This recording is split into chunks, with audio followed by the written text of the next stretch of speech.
Terima kasih pemirsa, Anda masih bergabung bersama kami di Berita Padang. Berikut kami sajikan kembali 3 berita utama hari ini. BNPB akan relokasi korban bencana di 4 kabupaten dan kota di Sumatera Barat. Ayah lumpuh, anak tak pernah sekolah, hidup merana di Pondok Kayu di Pariaman. Daerah Batu Busuk di Padang kembali diterjang banjir bandang. Hingga seorang guru digerebek polisi karena berbuat mesum dengan siswa mantan muridnya di toilet sebuah masjid. Kami sampaikan dalam Padang Sepekan.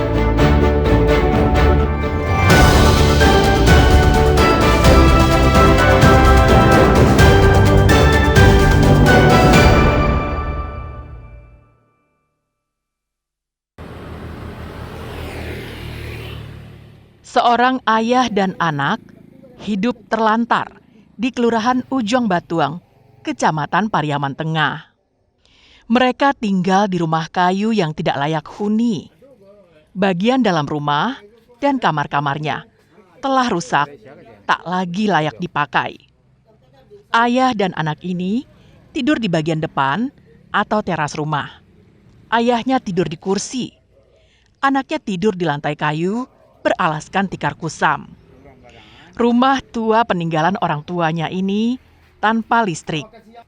Damiri, sang ayah, mengalami lumpuh total sejak beberapa tahun yang lalu. Dia dirawat oleh Rizky, anak laki-laki satu-satunya. Untuk memenuhi kebutuhan makan sehari-hari, Rizky bekerja serabutan, membantu menjaga kebersihan kedai-kedai yang ada di Pantai Gandoria. Karena faktor ekonomi, Rizky tak pernah mengenyam pendidikan.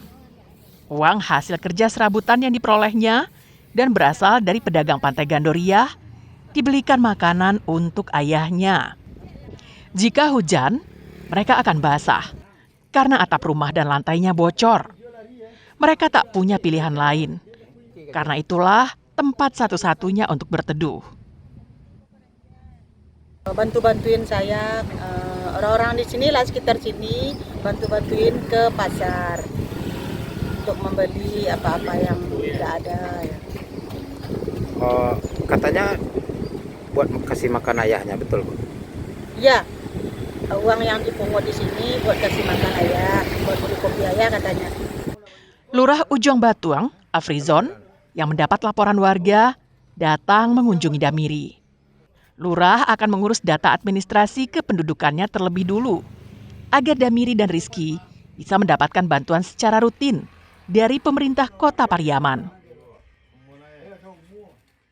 Karena Bapak ini baru tinggal di sini 4 bulan dan dari Batu Sangkar, kita berupaya untuk bagaimana cara bisa Bapak ini dapat bantuan dari pemerintah kota dengan data-datanya. Nanti kita akan usahakan dengan pihak yang bersangkutan.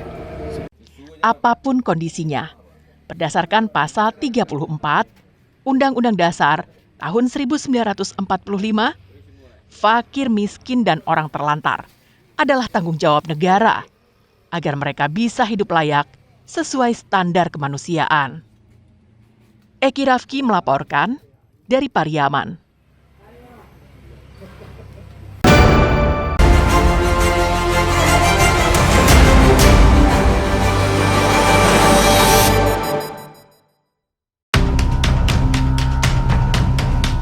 Sisi jalan Lambuang Buki yang berada di dekat jembatan Gunung Nago, Kecamatan Pauh, pinggiran Kota Padang, ambles setelah digerus derasnya aliran batang kuranji. Kondisi jalan yang ambles ini menyebabkan sekitar 600 keluarga terdampak karena ruas jalan itu merupakan jalan satu-satunya bagi warga untuk keluar masuk kampungnya. Warga sekitar masih tetap melintas di jalur yang telah diberi garis pengaman dan garis polisi, meski kondisi jalan mulai retak dan sebagian badan jalan hilang terseret arus. Hingga kini, masih belum ada laporan korban jiwa di jalan ambles itu. Kondisi ini tergolong sangat berbahaya dan berpotensi putus total bila hujan deras kembali turun di lokasi. Jalan yang ambles ini menghubungkan Lambuang Bukit dan Sungkai yang saat ini terputus total karena tidak bisa dilalui.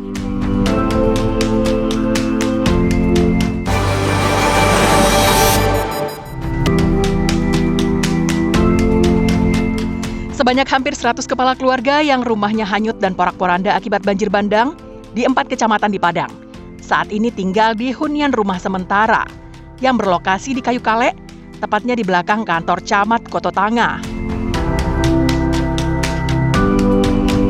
Para korban ini akan menetap di Huntara hingga pemerintah selesai membangunkan hunian tetap bagi mereka. Langkah cepat dan taktis yang dilakukan pemerintah Kota Padang patut diapresiasi, karena korban tak terlalu larut dengan bencana yang menimpanya. Untuk memulihkan mental para korban bencana ini, mereka menghuni Huntara yang mempunyai fasilitas rumah yang sangat layak, dengan 2 kamar tidur lengkap dengan tempat tidur baru, ruang tamu, meja, dapur dengan kompor dan gas, bahkan gordennya pun masih baru dan beraroma toko. Semua fasilitas itu dinikmati korban dengan gratis. Selain fasilitas lengkap, kompleks perumahan khusus korban bencana ini juga mempunyai fasilitas kesehatan dan keamanan yang berupa tenda posko. 2 tenaga kesehatan dan beberapa petugas polisi silih berganti menjaga mereka selama 24 jam.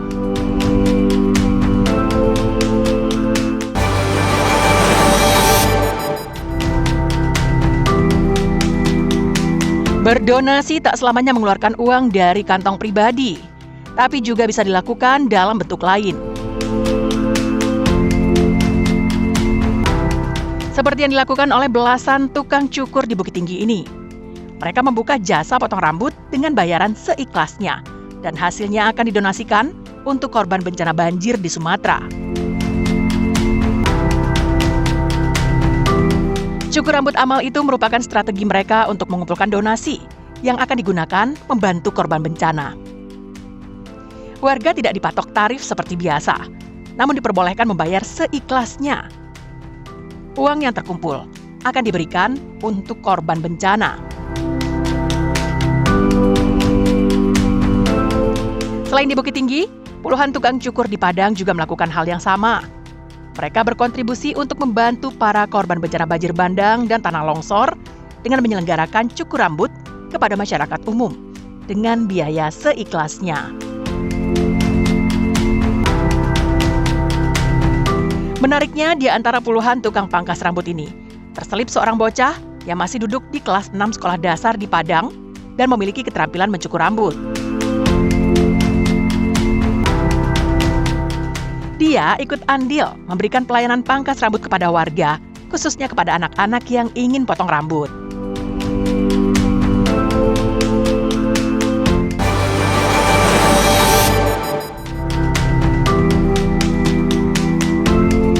Hujan deras yang mengguyur Padang dan hulu Sungai Batangkuranji menyebabkan sungai itu kembali meluap.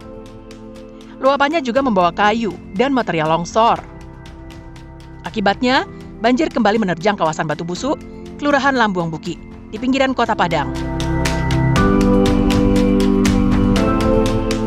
Belasan warga yang terjebak banjir dievakuasi tim SAR gabungan ke tempat yang lebih aman. Evakuasi pun berlangsung dramatis menggunakan tali. Dalam peristiwa yang berlangsung dengan cepat itu, tim SAR telah mengevakuasi 15 warga yang terjebak banjir susulan di kawasan Batu Busuk. Evakuasi terpaksa dilakukan dengan bantuan tali karena petugas dan warga harus menyeberang air yang mengalir dengan deras. Warga yang terjebak banjir ini merupakan warga yang sebelumnya tidak mengungsi karena rumah mereka masih bisa dihuni.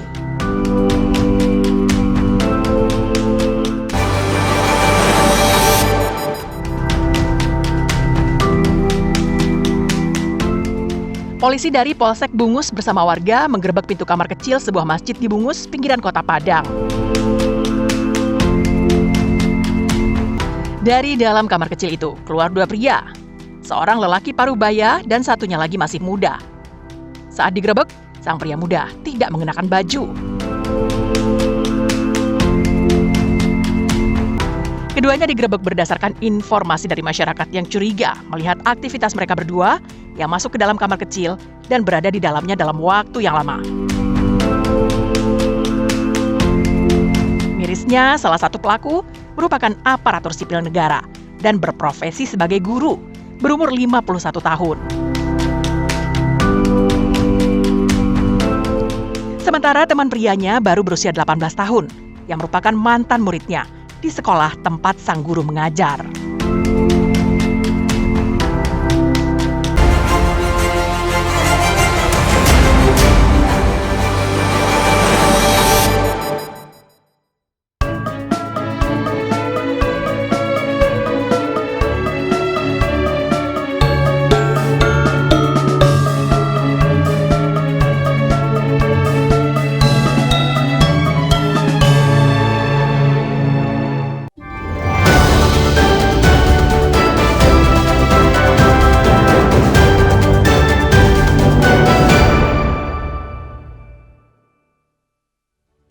Dunsana dimanapun Barado, sampai di sini dulu perjumpaan kita untuk hari ini.